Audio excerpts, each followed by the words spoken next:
Racist flight attendant harasses Latina mum freezes when she calls governor.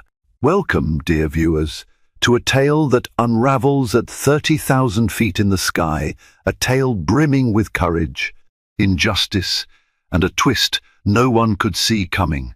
In this dramatic narrative, we follow Luciana Rodriguez, a devoted Latina mother on a mission of love, only to find herself targeted by a seemingly untouchable flight attendant. With tensions rising and old resentments exposed, the cabin becomes a battleground for dignity and respect. What begins as a routine flight soon spirals into uncharted territory when Luciana dares to take a stand.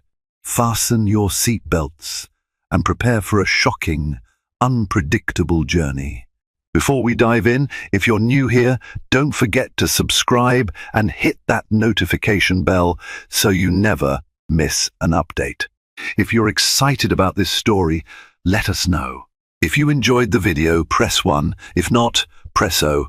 Your feedback really inspires me to gather more uplifting and meaningful stories. Luciana Rodriguez was not the type of person to court drama. A single mother from a small neighborhood in San Antonio, she prided herself on staying calm in the face of adversity.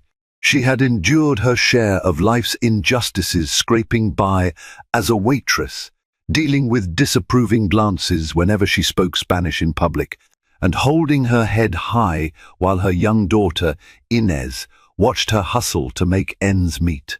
Yet nothing had prepared her for the storm she was about to face at 30,000 feet aboard a sleek Boeing 737 bound for Los Angeles. On that humid morning, Luciana had roused Inez before dawn. They had a special trip, planned one that involved meeting Luciana's aging mother in California for a long overdue family reunion. The anticipation glimmered in the little girl's eyes, and Luciana matched that excitement with a hopeful smile. She believed that for once things were coming together. She had saved enough money for 2 round-trip tickets on Asturian Air, arranged a few days off from her hectic job, and left San Antonio with a hopeful spirit. What she didn't know was that the seat she had been assigned near the front of the plane would put her directly under the watchful gaze of a flight attendant named Helen, a woman whose prejudice simmered behind a polished uniform and a forced, professional smile. A slight chill crept up Luciana's spine as soon as she stepped onto the jet bridge, her carry-on clutched tight in one hand, Inez's small fingers entwined in the other. The crisp, cool air blasting through the cabin contrasted sharply with the Texas heat she'd left behind. At first, she felt only relief. She welcomed the chance to finally relax in a climate-controlled environment. But that relief was short-lived when she glimpsed Helen, the senior flight attendant, scrutinizing her from a distance. Helen stood in the galley area with a posture so rigid it looked as if her spine had been carved from ice. Her blonde hair was pinned into a flawless chignon, her uniform meticulously pressed. She offered polite nods to passengers, but her eyes lingered on Luciana and Inez for a beat too long. It wasn't a look of curiosity or even mild interest. It was the kind of searching gaze that stripped people of their anonymity and laid bare every assumption in the observer's mind. Before Luciana had time to second-guess the sour feeling in her stomach, Helen's rigid smile stiffened into something even more forced. Then, without a word, Helen jerked her head slightly in disapproval, as if silently judging Luciana's entire existence. Luciana's heart fluttered with an unspoken worry, though she told herself she was imagining things. She guided Inez to their seats, hoping that once they were settled, the apprehension would disappear. Luciana found their row seats 6A and 6B just behind the plush first-class section.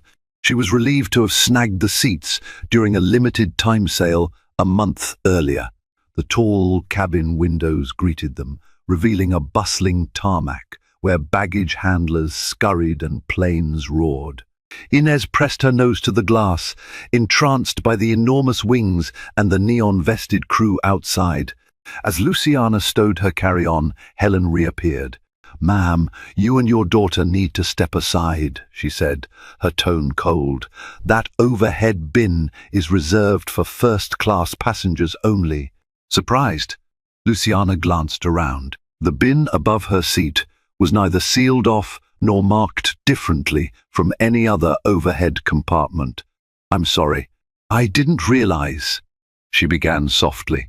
"But this is where our seats," I said. "Step aside, ma'am," Helen cut in, offering no explanation.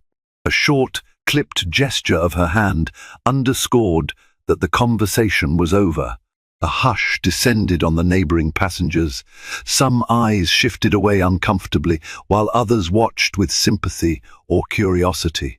Luciana felt her face grow hot as she removed her carry-on from the bin.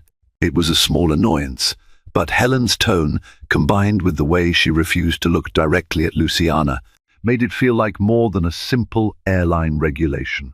Luciana and Inez squeezed into their seats, each silently wondering if this was just the beginning of something far worse.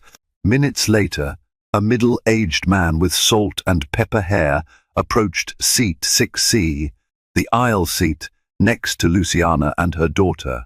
He smiled kindly at Inez before settling in, placing his laptop bag beneath the seat. Luciana tried to force a polite smile, her mind still churned with the discomfort of Helen's curt orders. "Excited for the trip?" the man asked, in a casual attempt at friendly conversation. "Trying to be," Luciana replied quietly, glancing toward the front of the plane. She could see Helen talking with the other flight attendants, occasionally flicking her gaze toward Luciana and Inez. "We're off to visit my mother in L.A., he nodded with understanding. "Family can make it worth the hassle. I'm Tom, by the way." "Luciana," she replied, her voice still tinged with anxiety. "And this is my daughter, Inez." For a few moments, their conversation eased the tension in the air. Tom cracked a joke about how airports always seem to lose his luggage, and Inez giggled despite her tiredness. But the sense of unease lingered. Helen's presence loomed over Luciana like a storm cloud, always on the verge of thundering. In the back of Luciana's mind, a small voice whispered that the flight attendant's first remarks were only the tip of the iceberg. While the remaining passengers boarded, Helen made her way down the aisle, instructing people to buckle up for takeoff. She checked each row with mechanical efficiency. When she reached row 6, her demeanor changed. She all but ignored Tom, focusing squarely on Luciana and Inez. "Is your daughter strapped in properly?" she demanded. Her voice was loud enough that heads turned. Luciana, startled, responded calmly, "Yes, I made sure." Helen leaned in, eyes narrowing. "I need to see for myself." Without warning, she tugged on Inez's seatbelt so firmly that Inez let out a startled yelp. Luciana felt her blood surge hot in her veins. "Careful," Luciana said, her voice taut. "She's just a child." Helen curled her lip, as if the slightest pushback was an affront to her authority. "I'm just following protocol," she declared, and marched off. Luciana's thoughts spiraled with questions. Why was Helen singling them out? Was it because of her accent, her dark hair and eyes, or the faint Spanish lullabies she'd been whispering to Inez while they waited?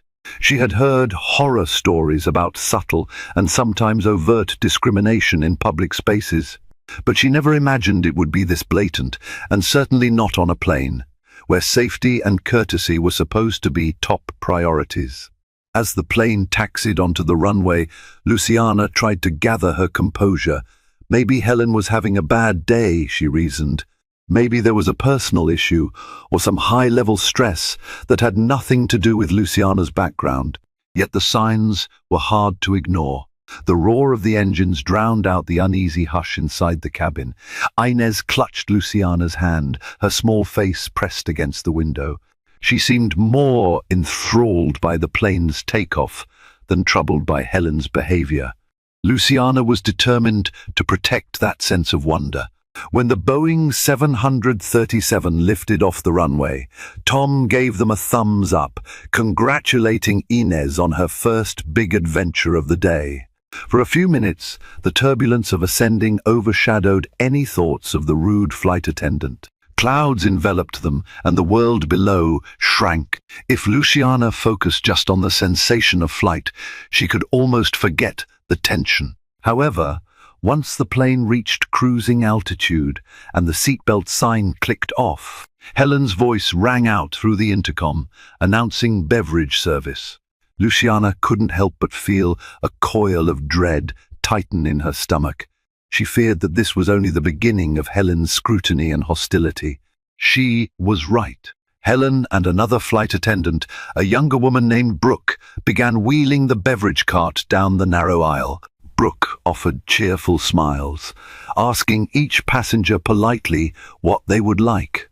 In stark contrast, Helen's features remained locked in a stern expression. Each time she passed Luciana and Inez, her jaw tightened, as though she was forcing her words through a clenched barrier.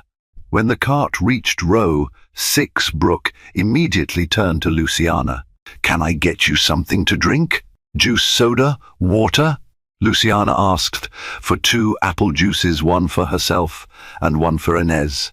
As Brooke handed her the drinks, Helen suddenly interjected, "You do understand English, right? I asked if anyone in this row wanted the premium snack box. It costs extra." Tom's eyes widened. Even Brooke looked uncomfortable. Luciana swallowed her anger. "We're fine, thank you," she managed in a steady voice, refusing to rise to the bait. Helen stared down at them for a long moment, then silently shoved a pile of napkins into Luciana's lap, as if she might spill her drink at any moment. Luciana's pulse hammered in her temples. She could see the tension mounting, not just in her own body but in the nervous glances of passengers around them. The flight was only an hour into its journey, and it already felt like an eternity. Somewhere deep inside, Luciana braced for a confrontation she had never wanted. After the beverage service passed, Luciana noticed a disconcerting pattern.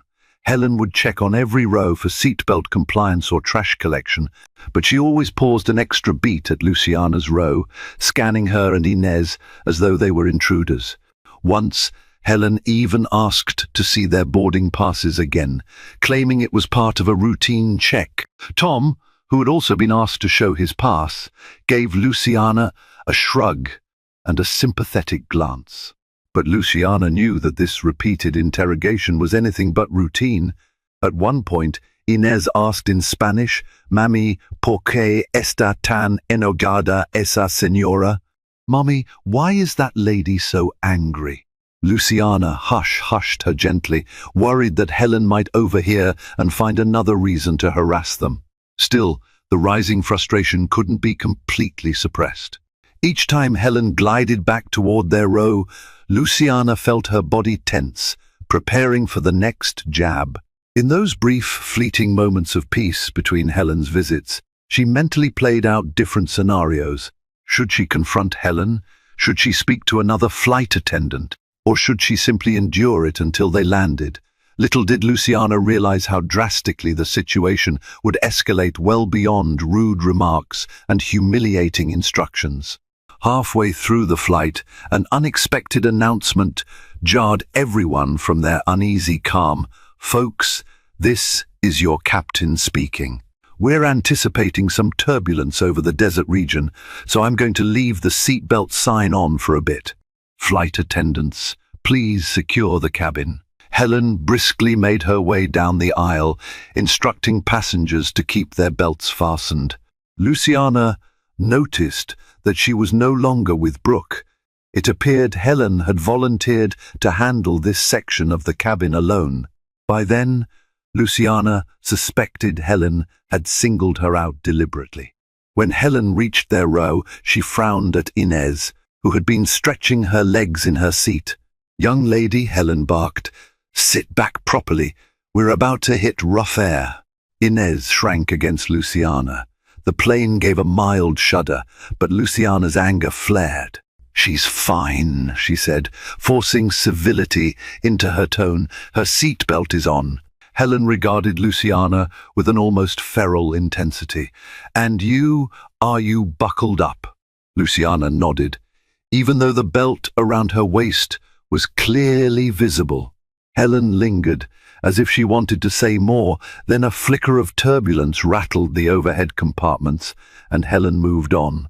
But Luciana sensed that something inside Helen had snapped, and it was only a matter of time before it boiled over in front of everyone. The turbulence grew worse. Overhead bins shook, and the plane lurched, eliciting gasps and startled cries from various rows.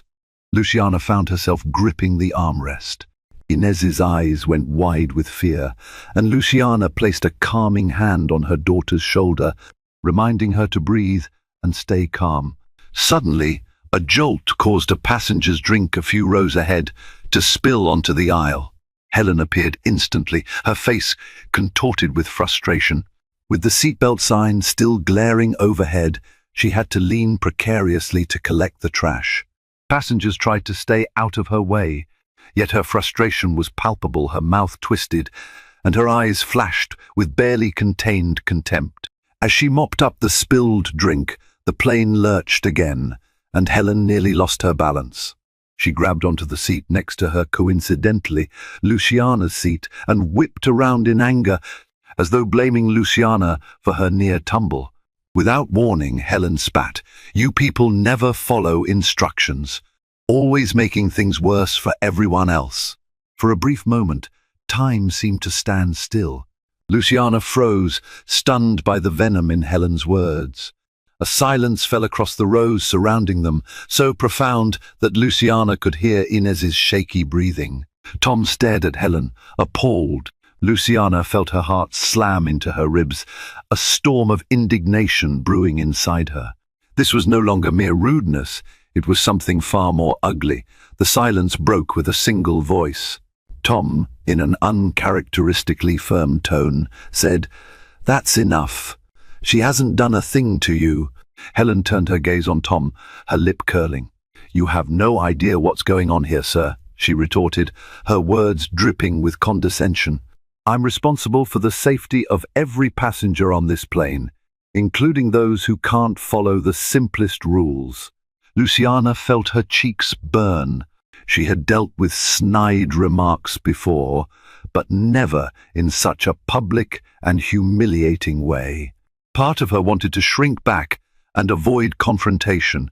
Another part of her roared to speak up. She opened her mouth to defend herself, her accent trembling at the edges of her carefully chosen words, but before she could utter a syllable, a piercing announcement from the cockpit demanded that all passengers remain seated with seatbelts fastened due to the turbulence.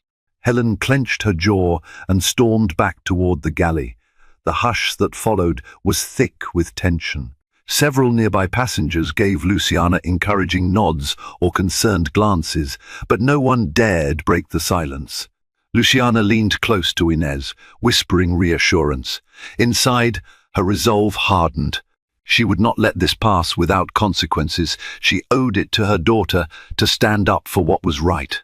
As the turbulence finally subsided, Luciana's mind was a torrent of conflict and decision. She could wait until they landed and file a complaint with Asterion Air, but part of her worried that it would be swept under the rug. She considered pressing the call button to speak with another flight attendant, but she suspected Helen might intercept the request.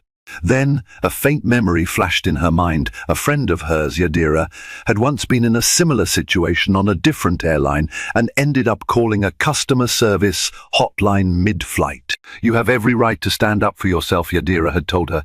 "If someone abuses their authority, don't stay silent." With trembling hands, Luciana considered rummaging in her bag for her phone.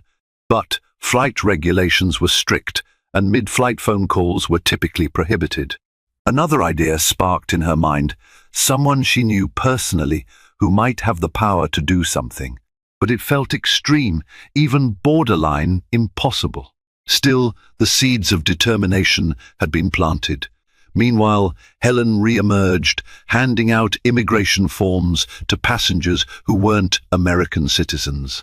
She gave Luciana a withering glance, her prejudice like a glaring neon sign. Luciana took the paper, her anger coiling tighter.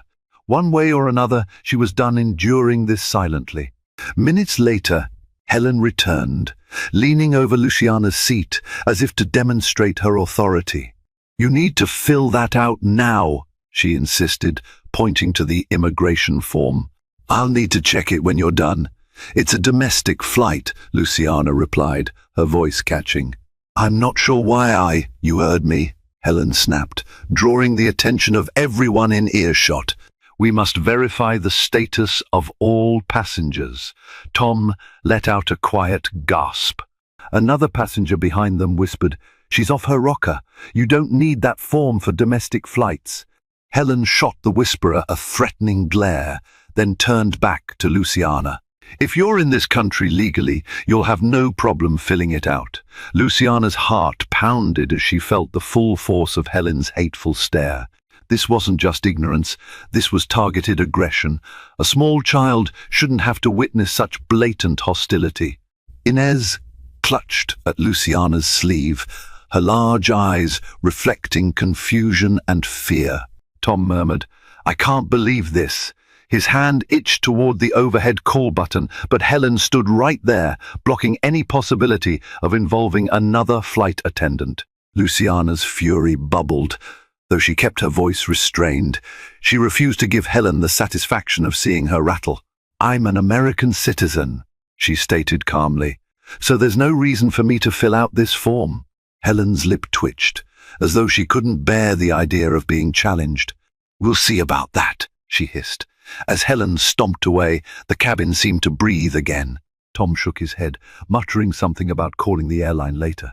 Other passengers looked at Luciana with sympathy, but sympathy alone wouldn't right this wrong. Luciana's hands trembled with an adrenaline rush, the memory of Helen's taunt, "We'll see about that," echoing in her ears.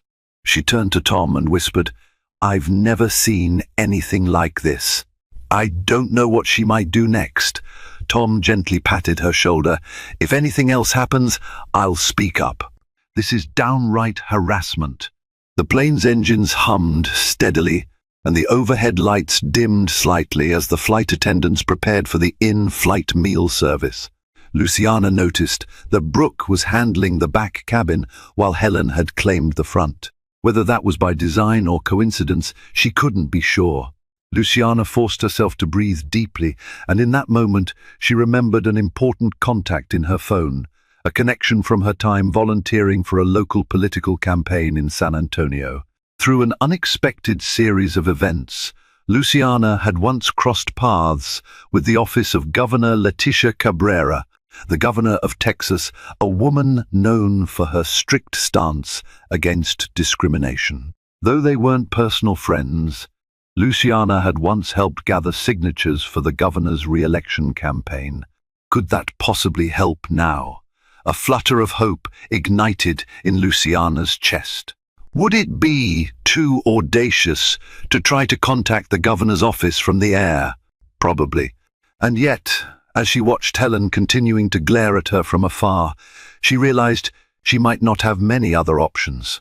This wasn't just a petty inconvenience. The flight attendant's behavior was so openly hostile that Luciana feared it could escalate. Before she could second-guess herself, Luciana discreetly slipped her phone from her purse. The seatbelt sign was still off, and she turned on airplane Wi-Fi, knowing it would allow only limited messaging or emails, certainly no standard phone calls. Her hands shook as she navigated to the governor's office email, typed a quick subject line, "Urgent in-flight harassment," and began to craft a concise but desperate message detailing what was happening. She pressed send, praying it would go through despite the shaky in-flight connection. Moments passed, the email sent indicator took its time spinning. Finally, she received a confirmation. She exhaled a breath she hadn't realized she'd been holding. Would it reach a staffer in time? Possibly not. But the simple act of standing up for herself, of reaching out for help, gave her a sliver of courage she badly needed. Meal service rolled around. Helen pushed a cart toward Luciana's row, her expression as stony as ever. The scent of heated meal trays filled the cabin. Some passengers were already dozing off. Others watched in flight movies with headphones on. Tension or not, life in the sky marched on. Helen stopped at row 6. She handed Tom a tray with minimal fuss. Then she turned to Luciana. "We have 2 options, pasta or chicken. Which do you want?" The question was posed with such pointed coldness that it felt like a trick. Luciana cleared her throat. "Pasta, please. And one for my daughter too." Helen scowled. "She can have yours if you're so hungry." The statement was loud enough for everyone nearby to hear. In the background, a faint collective gasp rose from a few passengers. Helen then shoved the pasta tray into Luciana's hands, nearly causing her to drop it on Inez's lap. Tom, outraged, leaned across the seat. "Excuse me, but the child is entitled to her own meal." "She is?" Helen snapped, her voice dripping with false innocence. "Well, maybe next time she can purchase her own ticket instead of—" Luciana's jaw tightened. This was a direct attack on their nationality, their right to even be on that flight. Inez's eyes brimmed with tears. Something snapped inside Luciana, an unbreakable resolution. She wouldn't allow Helen to trample on her dignity any longer. At that moment, a young woman from 2 rows back stood up. She was a short, sharp-featured passenger who introduced herself as Carla. "I heard what you said, and this is ridiculous," Carla called out, her voice thick with indignation. "That child deserves a meal. She's a paying passenger." Helen whirled around, cheeks flushed. "Ma'am, please stay out of this unless you want to be reported for disrupting the flight," she snapped. Carla folded her arms defiantly. "Go ahead and report me. I'd love to speak to your supervisor or the pilot about your behavior." A wave of relief washed over Luciana. She hadn't expected a stranger to come to her defense, especially not so boldly. Emboldened by Carla's defiance, Luciana found her voice too. "Inez deserves her own meal. I paid for 2 tickets. What exactly is the problem here?" Helen's nostrils flared, and she seemed lost for words. At that moment, Brooke emerged from the back of the plane, drawn by the commotion. Sensing a chance to de-escalate, she gently touched Helen's shoulder and turned toward Luciana. "What seems to be the issue, ma'am?" Brooke asked, her tone calm and professional. Luciana inhaled, steadying her voice. "I'd like a meal for my daughter. We ordered 2 tickets, and we expect 2 meals." Brooke looked confused. "Of course. Let me get that for you," she said, shooting Helen a bewildered glance. Luciana suspected that behind Brooke's calm smile lay a million questions about Helen's increasingly bizarre conduct. Brooke soon returned with a meal tray for Inez, and an awkward hush settled over row 6. The tension was thick enough to cut with a butter knife. Helen appeared furious, though she seemed to be restraining herself for now. Carla sat back in her seat, muttering something about power trips. Tom discreetly patted Luciana's arm in solidarity. Luciana tried to distract Inez by asking her about her grandmother in California, whether Inez was excited to see her. Inez nodded, but her usual enthusiasm was dampened by the tense atmosphere. In an effort to lighten her daughter's spirits, Luciana peeled back the foil on the meal tray and pointed out the small desserts. Meanwhile, Helen retreated to the galley, presumably to calm down. The wheels in Luciana's head churned. This flight was far from over. There were still hours to go, and the prospect of continuing under Helen's scrutiny made her stomach twist. But she took solace in Brooke's professional presence and Carla's willingness to stand up for them. Perhaps there was a chance that the rest of the flight would remain uneventful if only Helen's anger didn't ignite again. Behind her calm facade, Luciana still hoped that her email might reach someone in Governor Leticia Cabrera's office. Even a simple phone call from the governor's staff could shift the dynamic entirely, but would it come in time? After the meal service, cabin lights were dimmed to allow passengers to rest. The plane glided through pockets of calm sky. Many passengers succumbed to the lull, dozing off with eye shades and blankets. But Luciana remained wide awake, her mind replaying the events of the day. She remembered her life in San Antonio, the small victories and the countless ways she'd worked to carve out a dignified life for herself and her daughter. She recalled how proud she'd been when she was able to save enough for this trip. Now, that simple dream was marred by Helen's cruelty. Yet, as exhausted as Luciana felt, she also sensed an undercurrent of determination. She refused to let a hateful flight attendant tarnish the special moments she had planned with her mother. Out of the corner of her eye, she saw Helen slinking up the aisle, checking overhead bins, quietly conversing with a few passengers. Luciana wondered if Helen was collecting complaints or allies. With a sinking feeling, she realized she could be singled out again at any moment. But before Helen could do any more damage, the overhead intercom crackled to life with an unexpected announcement. If there is a passenger named Luciana Rodriguez on board, please ring your call button. Luciana nearly dropped the blanket she was holding. Passengers around her stirred, curiosity sparking through the dimly lit cabin. Tom looked at her with raised eyebrows. What could this possibly mean? Luciana's heartbeat thundered. A call for her over the PAR system. She pressed her call button, unsure what to expect. Moments later, Brooke appeared, a nervous smile flitting across her face. "Miss Rodriguez?" she asked quietly. "The captain would like to see you up front.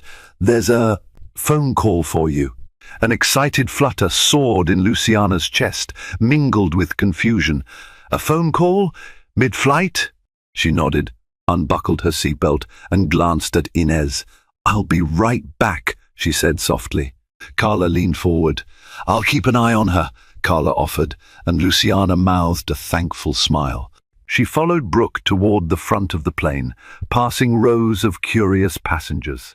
Each step felt heavier, loaded with tension. At the curtain separating the cockpit from the main cabin, Helen stood off to the side, her arms folded, her eyes narrowed in suspicion. Luciana's stomach clenched. She still couldn't shake the ominous feeling that Helen might interfere. Once inside the cockpit area, she found the first officer holding a handset, looking almost as baffled as she felt. "Miss Rodriguez," he said politely, "someone from the governor's office is on the line for you. We received an urgent message through the airline's ground communications." Luciana's eyes widened. It seemed her email had sparked an immediate reaction. She took the handset, her palms sweaty. Was Governor Leticia Cabrera herself on the other end, or just a staffer? Either way, this development was more than she could have imagined. "Hello?" Luciana said tentatively into the handset, her heart pounding loud enough to hear in her ears. A crisp voice answered, identifying herself as Marisol, a senior aide to Governor Leticia Cabrera. "Miss Rodriguez, we received your urgent message. Governor Cabrera takes these matters very seriously. Are you safe at this moment?" Luciana's throat went dry. She cast a glance at the cockpit door, which was closed, offering a sliver of privacy. "I'm as safe as I can be right now," she replied, her voice trembling slightly. "It's just, this flight attendant has been harassing me and my daughter. She's made racist remarks, refused services, just an awful situation." Marisol's tone was firm. "Understood. We've already been in contact with Asterion Air's corporate office. They are taking immediate steps to address this situation when your plane lands. The governor is personally appalled by any discrimination, and she wants to assure you that you have her support." Tears pricked the corners of Luciana's eyes. Never in her wildest dreams had she expected such a swift and powerful response. "Thank you," she managed. I didn't think anyone would even read my email before I landed." Marisol's voice softened. "Governor Cabrera is grateful for your courage in speaking out. Please remain calm. We'll be standing by to ensure that appropriate action is taken. Someone from the airline's corporate team or airport officials may meet you at the gate. If you feel threatened, notify the pilot immediately." Luciana hung up, her legs shaky with equal parts relief and astonishment.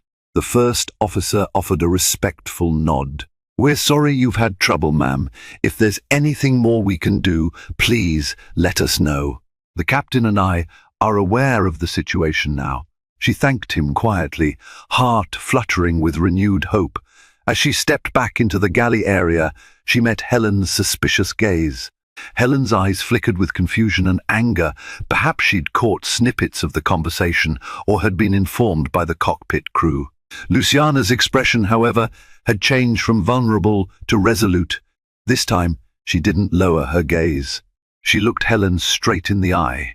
Helen opened her mouth, perhaps to utter some retort, but Luciana sidestepped her, not giving the flight attendant the satisfaction of another confrontation. She returned to her seat, mindful of the curious looks from fellow passengers who had witnessed her summons to the front. Tom, Carla, and even Inez perked up when they saw her. "Is everything all right?" Tom asked in a hushed tone. Luciana sank into her seat, exhaling a breath she'd been holding for too long. "I think it will be," she whispered. "That was the governor's office. They're intervening." Gasps and murmurs rippled through the nearby rows. Luciana didn't offer details, but the mere mention of the governor carried an undeniable weight. Slowly, tension began to morph into anticipation. Karmic retribution was on the horizon, even if no one quite knew how it would unfold. As the flight continued, Helen grew increasingly unsettled. She was used to wielding authority in the skies, rarely questioned by passengers or co-workers. Now, rumors spread like wildfire through the cabin that someone high up, someone powerful, had been contacted regarding her behavior. The hush of scandal whispered between seats and across aisles. Luciana could see Helen pacing the length of the plane, her sharp eyes scanning for any sign of subordination. At times, she'd stop at random rows, ask if passengers were all right, but the undertone of her questions felt threatening rather than caring. Brooke, on the other hand, seemed to sense the shift in power dynamics. She hovered near row 6 more frequently, checking if Luciana and Inez needed anything else. A beep sounded over the intercom, snapping passengers to attention as the captain's voice filled the cabin. "We'll be beginning our descent into Los Angeles shortly. Local time is 3:15 p.m. Weather is sunny with a gentle breeze. Flight attendants, please prepare for landing." The announcement brought both relief and a spike of anxious excitement for Luciana. She had no idea what waited on the other side of the plane doors, except that the governor's office had put the airline on notice. If Helen thought she could escape accountability, she was sorely mistaken. There was a storm brewing below that tarmac, and Luciana could sense that justice was finally catching up. During the descent, Helen continued her final checks, her demeanor taut as a coiled spring. Row 6 was her final stop. She paused, leveling a glance at Luciana. "Ma'am," she began, "I hope you're aware of the consequences of making false accusations. The airline takes safety and conduct very seriously." Luciana felt Tom stiffen beside her. Inez fidgeted with a loose thread on her seatbelt. This was the moment Luciana had dreaded, a last-ditch effort by Helen to intimidate her into silence. In a steady voice, Luciana replied, "I understand perfectly. I also know it's my right to stand up against discrimination." Helen's nostrils flared. Passengers around them looked on with a sense of charged anticipation. For a second, it seemed as if Helen might say something else, some final parting shot. But instead, she spun around and headed toward the front of the plane without another word. As the plane descended through layers of clouds, the Los Angeles skyline became visible in the distance, a sprawling tapestry of buildings glinting under the California sun. Luciana felt a wave of emotion, relief, fear, hope, and a kind of numb awe. She squeezed Inez's hand. However this concluded, she was determined not to back down. Landing gear lowered, and the plane touched down on the runway with a gentle thump. A ripple of applause rolled through the cabin, a tradition some passengers kept alive whenever they arrived safely. Luciana's stomach fluttered. In minutes, they'd be at the gate, and a resolution loomed. As the plane taxied, Helen remained out of sight, presumably in the galley preparing for disembarkation. Brooke's voice came over the intercom, thanking passengers for choosing Astarian Air. The moment the seatbelt sign turned off, passengers began gathering their belongings. Luciana took a deep breath. She unbuckled Inez's seatbelt, assisted her with the small backpack containing her coloring books, and motioned for her to stay close. Tom gave her a reassuring nod, and Carla flashed a supportive thumbs up. But just as row 6 was about to file out, a voice boomed from the front. "Passengers in rows 1 to 6, please remain seated momentarily. We have a special announcement from the captain." Luciana's heart hammered. She exchanged glances with Tom, both suspecting this had to do with Helen's conduct. Around them, confusion and curiosity flickered through the passengers who weren't in on the events of the flight. The hush was so profound that Luciana could hear her own breathing. The karmic scales were tilting, and they were about to witness the final blow. Helen stood at the front of the cabin, flanked by Brooke and another crew member. Her posture was stiff, eyes downcast, as the captain's voice resonated through the speakers. "We'd like to request that Miss Luciana Rodriguez and her daughter, as well as any passengers who witnessed an incident involving Miss Rodriguez, please remain aboard momentarily. The rest of our passengers may proceed to disembark. Thank you for your cooperation." Passengers around Luciana stirred with wide-eyed surprise. Some mumbled questions. What's going on? Did something happen? But those who had witnessed the tension nodded in understanding. Tom hesitated, then sat back down. Carla also remained, arms folded, determined to see justice served. Luciana's heart pounded.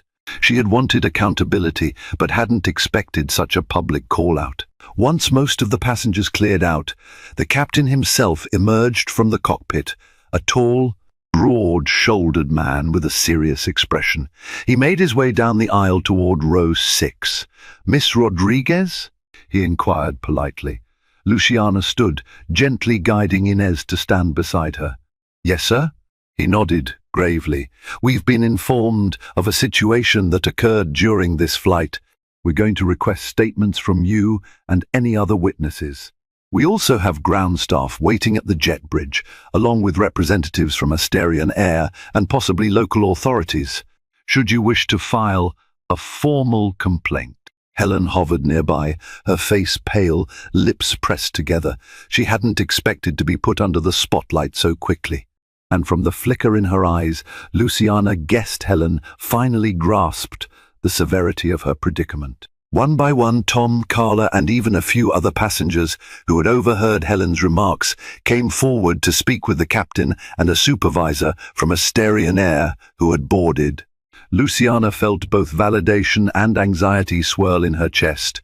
She was grateful that so many people were willing to confirm Helen's abusive behavior. Meanwhile, Helen stood off to the side, occasionally shaking her head or trying to interject. "This is a misunderstanding," she insisted at one point. "I was just enforcing regulations." But the testimonies pouring in painted a very different picture. Carla recounted the meal tray incident Tom detailed. Helen's repeated attempts to demand extra documentation and boarding passes. Another passenger mentioned hearing Helen say, "You people," in a disgusted tone. Each account stacked the evidence higher. Finally, Luciana, with Inez at her side, provided her own statement. She told them about the overhead bin confrontation, the humiliating comments, and how Helen had singled her out throughout the flight. She mentioned that she had notified the governor's office. At the mention of Governor Leticia Cabrera, the airline supervisor's eyes widened. They took notes with even more urgency. Helen's face turned ashen. It was clear that any chance of brushing this under the rug had evaporated. The wheels of accountability were rolling at full speed, and they were aimed squarely at her. After collecting statements, the Asterian air supervisor took Helen aside. The rest of the group stood in the aisle, awaiting direction. Even without overhearing their conversation, it was evident that Helen was being reprimanded. Her posture remained rigid, but her cheeks flushed with anger and shame. Occasionally, she threw glares at Luciana, as if blaming her for this unraveling. Yet, there was also fear in her eyes, a realization that she had pushed too far. When the supervisor returned, they cleared their throat. "Thank you all for your cooperation.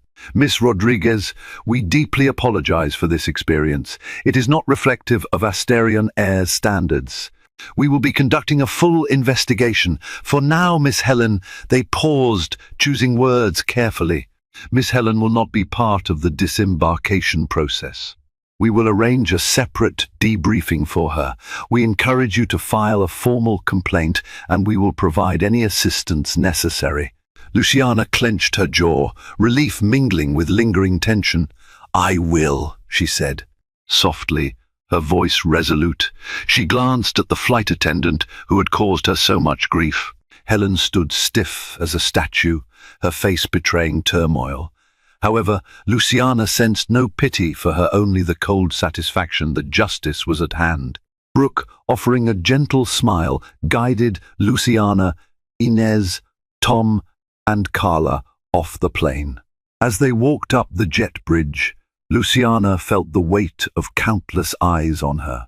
But in her heart, she carried the unwavering knowledge that she had done the right thing.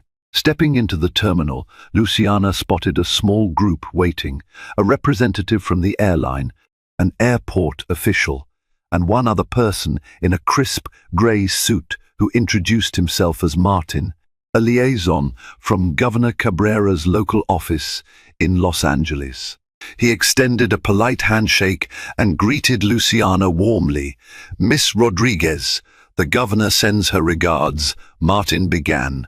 "She wanted me to let you know we're prepared to assist you with any legal follow-up, if necessary. She apologizes that you had to endure this." Luciana was touched by the support, her eyes threatening to well with tears. "Thank you," she managed. "I never expected this much help." Martin's expression was kind. "Governor Cabrera has always been vocal against discrimination. She admires your courage in speaking out." The airline representative cleared his throat nervously. "We're truly sorry about this ordeal.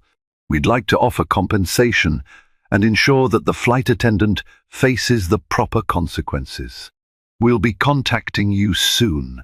While part of Luciana wanted to lash out at the airline for employing someone like Helen, she also recognized the sincerity in their efforts to make amends. She nodded, swallowing the raw emotions swirling inside. Inez clung to her hand, looking around at the busy terminal, the overhead signs directing travelers to baggage claim or connecting gates. For Luciana, the grim memory of that flight would linger, but so would a new sense of empowerment she had refused to be silenced. Luciana, Inez, Tom, and Carla collected their luggage together, forging an unexpected bond over the tumultuous flight. Tom insisted on walking Luciana to the rideshare station, wanting to ensure she got off safely. Carla handed Luciana a slip of paper with her phone number. "In case you need my statement," she said, "or if you just need someone to talk to." Luciana thanked them both. As the automatic doors slid open, warm California air greeted them. It felt like liberation, an embrace from the city that would soon house a much happier reunion with her mother. Inez's eyes lit up at the sight of palm trees swaying near the arrivals area.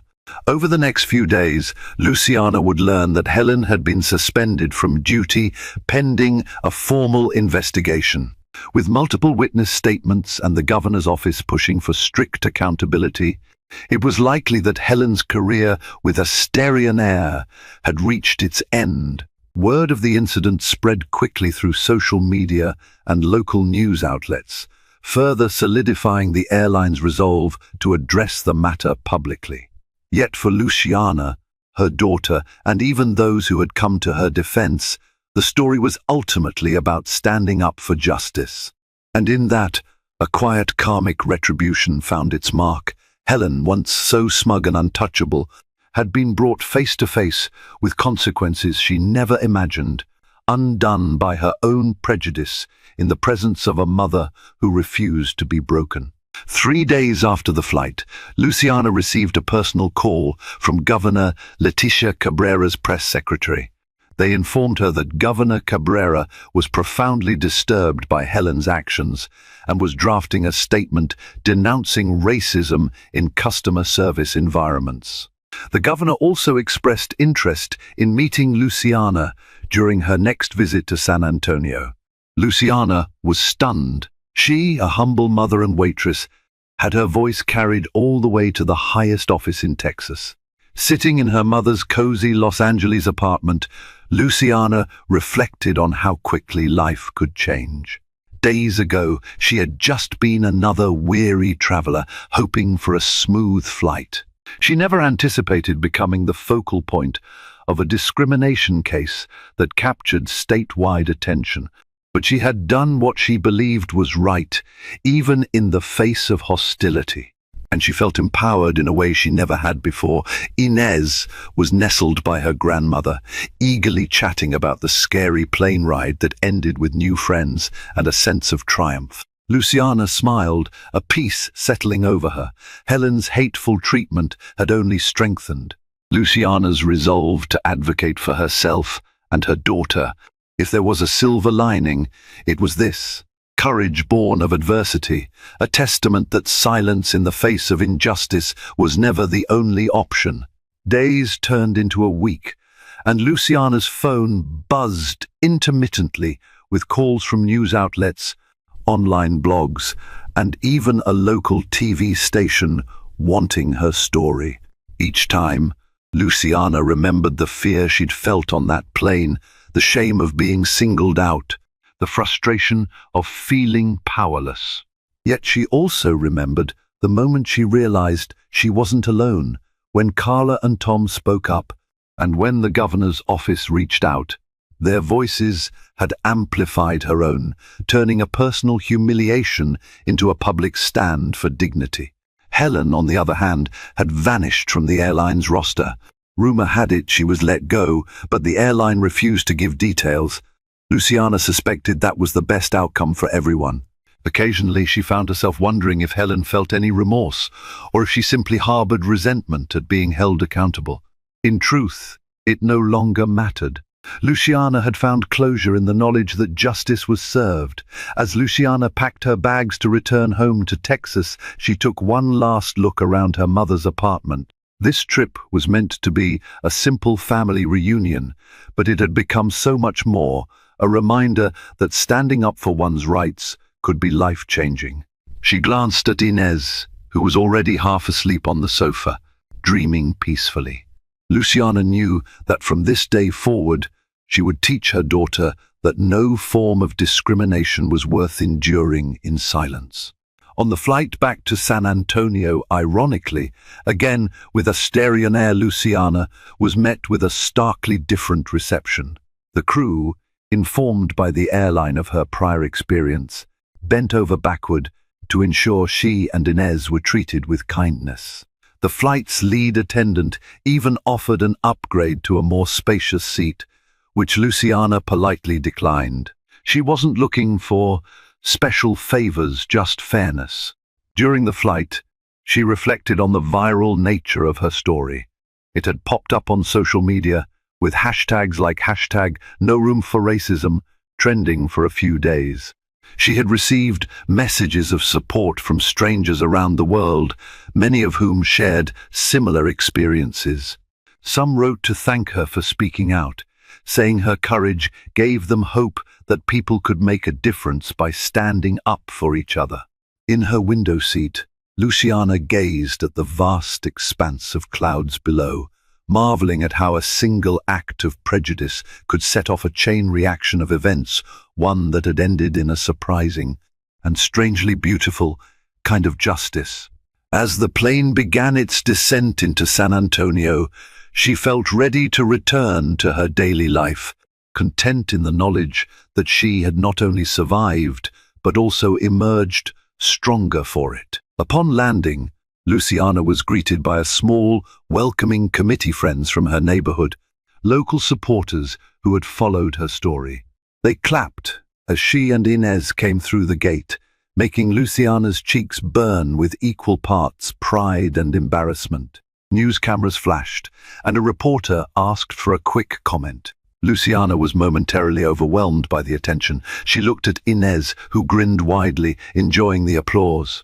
Gathering her composure, Luciana spoke into the microphone. "I never wanted fame or publicity. I just wanted to be treated as a human being. I hope that what happened encourages others to stand up against hate.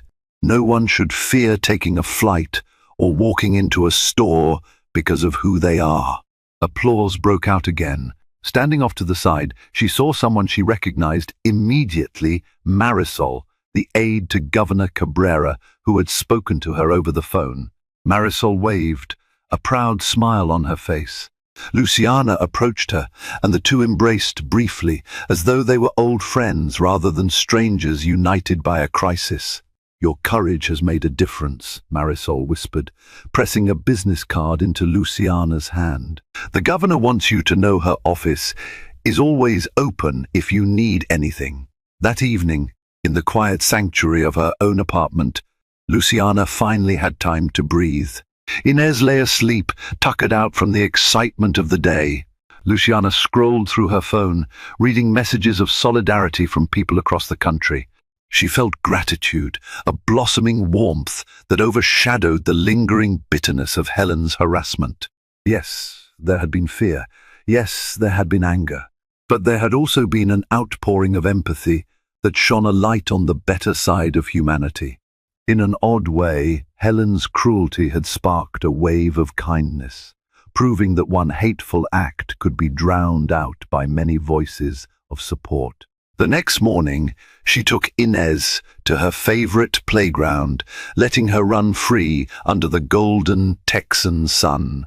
Another mother approached, asked if she was the brave lady from the plane, and thanked her for refusing to tolerate discrimination. Luciana felt a humble pride she had done something she never thought she would do. She'd taken a personal stand and turned it into a message that resonated far beyond her own life. As Inez giggled on the swings, Luciana closed her eyes and breathed in the sweet air of home. This was her life, imperfect, challenging, but filled with small wonders. And she wouldn't trade it for anything. Weeks later, Luciana received a formal letter from Asterion Air, detailing the outcome of their internal investigation. It confirmed that Helen had been terminated. The airline extended an official apology, acknowledging that no passenger should ever be made to feel unwelcome. They also offered vouchers for future flights, though Luciana wasn't sure she'd want to fly so soon again. What mattered most, the letter stated, was that they recognized the harm done and were committed to retraining their staff on anti-discrimination policies. While Luciana was still uneasy about stepping onto another plane, she appreciated the gesture. Perhaps some good had come from her ordeal, not just for her, but for countless other passengers who might otherwise face a similar injustice. She read the letter aloud to Inez, simplifying the language so her daughter could grasp the essence, that the lady who was mean to them wouldn't be working there anymore, and that the airline promised to do better. Inez nodded, her innocence shining through. "Good," she said, then asked if they could visit Grandma again soon. Luciana smiled. "Yes, mi amor.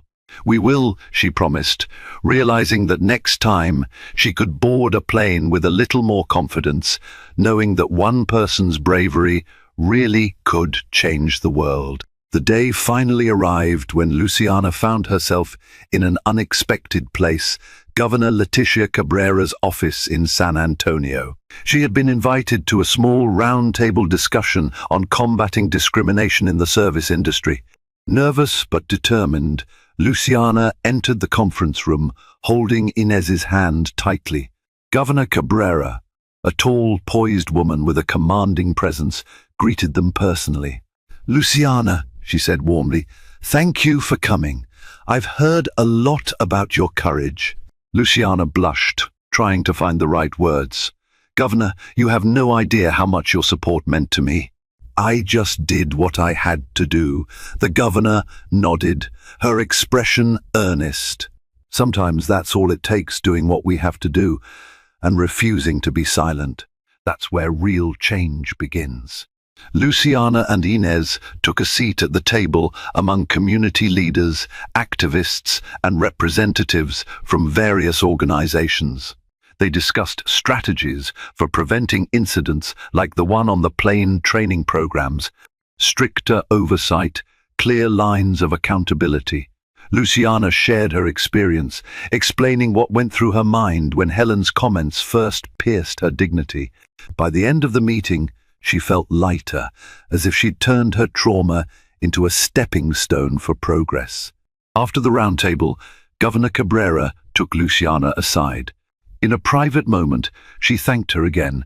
"We need more people like you, not afraid to speak out, especially when it's hardest," the governor said, offering a small token, a commemorative pin emblazoned with the Texas state seal.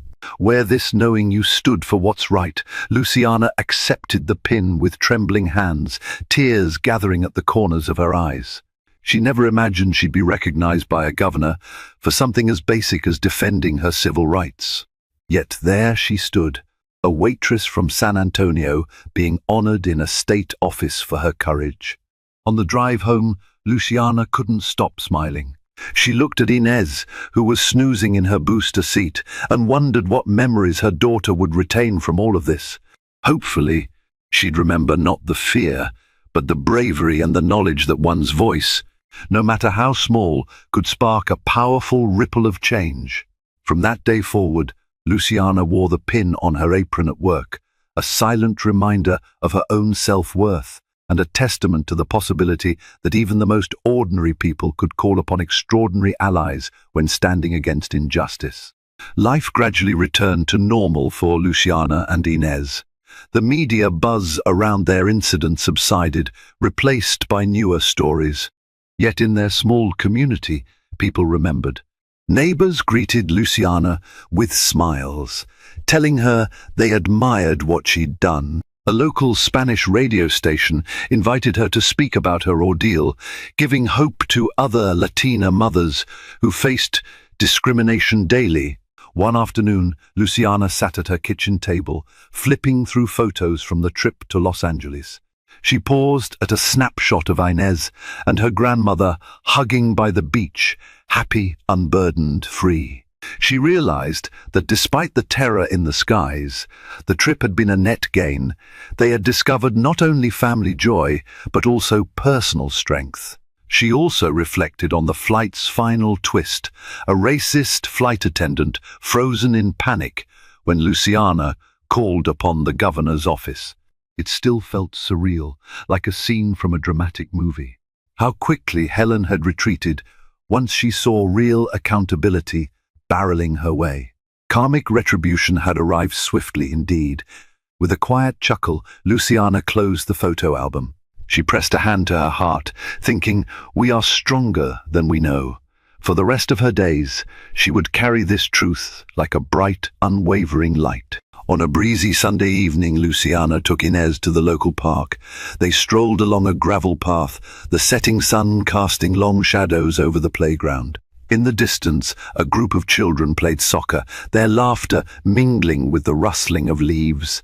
This was the type of moment Luciana lived for, simple, peaceful, untainted by the prejudice that had once threatened to overshadow her life. She heard her phone ping. A text message from Carla. "Hey, just checking in. Hope you're well. I saw an article about the governor praising you for standing up against racism. Proud to call you my friend." Luciana smiled, remembering the woman's fierce support on that flight. She replied, "Thank you, amiga. Let's catch up soon." Then she looked at Inez scaling the monkey bars, her small face bright with concentration and determination qualities. Luciana wished to nurture, ensuring her daughter would never shy away from defending her own dignity. The world could be harsh, but it could also be filled with allies and protectors, just like Tom, Carla, Brooke, and even the governor. As the sun dipped below the horizon, Luciana exhaled a contented sigh. She had confronted her greatest fears at 30,000 feet and emerged victorious. Sometimes, she mused, the darkest storms paved the way for the brightest dawns. Thank you for joining us on this intense and uplifting journey that soared above the clouds before diving into the depths of injustice and back again. Luciana's story reminds us that courage can flourish in the most daunting circumstances, and that a single voice, backed by the truth, can rally a community, even drawing the attention of powerful allies. In the face of discrimination, she discovered not only her own resilience, but the profound kindness of strangers determined to stand alongside her. If this tale moved you, please remember to like, share, and subscribe to our channel. Your support enables more stories that champion hope, justice, and the indomitable human spirit. Let's keep inspiring each other together.